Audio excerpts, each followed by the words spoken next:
item on Mitchell? And will your client waive the formal reading of the indictment? She will.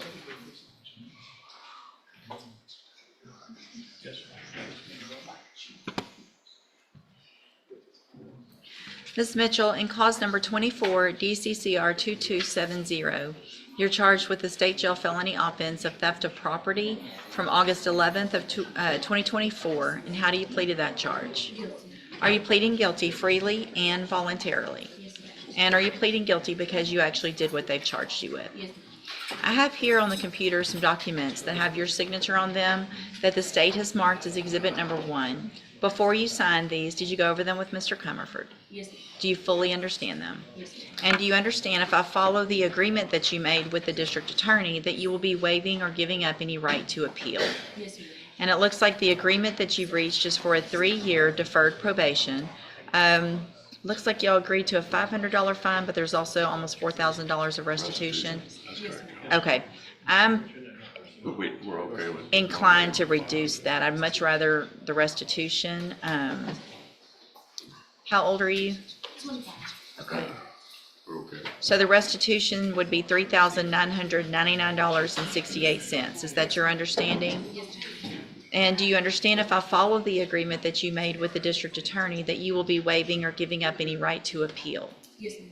Also, do you understand, if you're not a U.S. citizen, that a plea of guilty or no contest may result in your deportation, exclusion from admission to the country, or denial of naturalization under federal law? Yes, ma'am. State tenders number 1. No objection. It's admitted. Is there any evidence that Ms. Mitchell is not competent? There is not. And is there any reason not to go forward today, since y'all have the restitution amount? Judge, she doesn't have a criminal record. All right, so Ms. Mitchell, I'm going to find that you entered your plea of guilty freely and voluntarily. I'm sorry, did you just do something? I'm seeing movement. I thought so. I'm sorry. That's okay. I thought she needed something on your case. All right. I'm so sorry. No, you're fine. I'm going to find sufficient evidence. I find that you're mentally competent and you understand the nature and the consequences of your plea. Find sufficient evidence to find you guilty. However, I'm going to waive the pre-sentence report. I'm going to follow the agreement that you made with the district attorney and defer all proceedings and place you on probation for a period of 3 years. I'm going to order a $250 fine, and I'm going to order that you pay restitution in the amount of $3,999.68 and follow all of the rules and conditions of probation. If you do that, this is an excellent opportunity because you don't have a felony conviction on your record.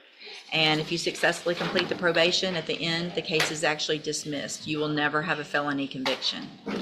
The other side of that, though, is if you violate any condition of probation, you can be brought back into court, you could be found guilty, so you would be a convicted felon, and you could go to the state jail prison for up to 2 years. Do you understand? Yes, ma'am. So $4,000 is a lot of money for anyone, especially someone your age. And so it's very important to me that you start making payments on that immediately, even if it's $20 a month. Some people think, well, I'm going to wait and get my tax refund, or my family's going to help me out in 6 months. And all of a sudden you're at the end of 3 years. And if you haven't paid that restitution, and I find that you could have paid it, you could do everything else right on your probation, and I could still send you to prison. So I want you to make some payment every single month. It'll add up over that time. All right. I'm handing you the trial court certification that shows this was an agreement that I followed, and so you've waived your right to appeal. Also, do not ever show up in court with your midriff showing again. I'm sorry. I don't need to see your belly button in court. Oh, yes, ma'am. Okay? You're in felony court. Dress appropriately. That's important. It's time to kind of grow up. You're on a felony probation. You need to do things in an adult way, and dressing like that is not an adult way to show up to court.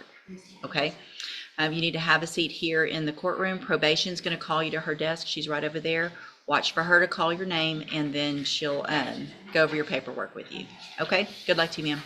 Thank you. Good morning, sir. You're Kendrick Walker. Yes, ma'am. And this is 24 DCCR 0196. Mr. Walker was previously in court, entered a plea of guilty to unlawful possession of a firearm by a felon.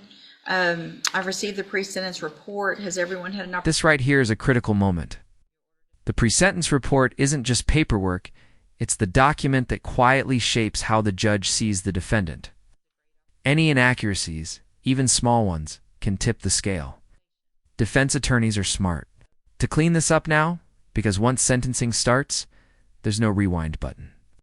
Would you have caught that detail if you were sitting in that courtroom? Everyone had an opportunity to review the report. We have. Yes, Your Honor, I have. Any additions or corrections? There is one that we would like to bring to light, Judge. We spoke quite a bit this weekend. On the defendant's version, there was a little bit of an inaccuracy. Mr. Walker had specified that when he was in the vehicle, he did not put the firearm in the vehicle, but he did learn that there was a firearm in the car and realizes that he should have gotten out of the vehicle and left that way. Okay. So that was kind of, it was a little unclear with that. But we wanted to just clarify that part. So I also want you to understand, Mr. Walker, the opportunity that you're being given today, you've already had a felony probation that was revoked, and it wasn't that long ago. So the fact that you're getting a probation in this case is... When a judge calls probation a real gift. That's not legal jargon. That's a warning. Mr. Walker already burned one chance with a revoked felony probation, and the court is making it crystal clear. This is the last lifeline. In legal terms, this is mercy, but mercy with a very short fuse. Do you think judges should give repeat offenders another chance like this? Is a real gift, and so if you want to make sure you understand that you need to follow all of the rules. If you're back in here, it's not going to be on a revocation or because you didn't do it. Oh, give me another chance. This is your other chance, okay? All right, so I'm going to find that you entered your plea of guilty freely and voluntarily. Find sufficient evidence to find you guilty, and at this time, follow the agreement that you made. Find you guilty of unlawful possession of a firearm by a felon. Sentence you in accordance with that agreement to a term of 10 years in the institutional division of the Texas Department of Corrections, but probate that. You'll be This is the courtroom paradox that confuses a lot of people.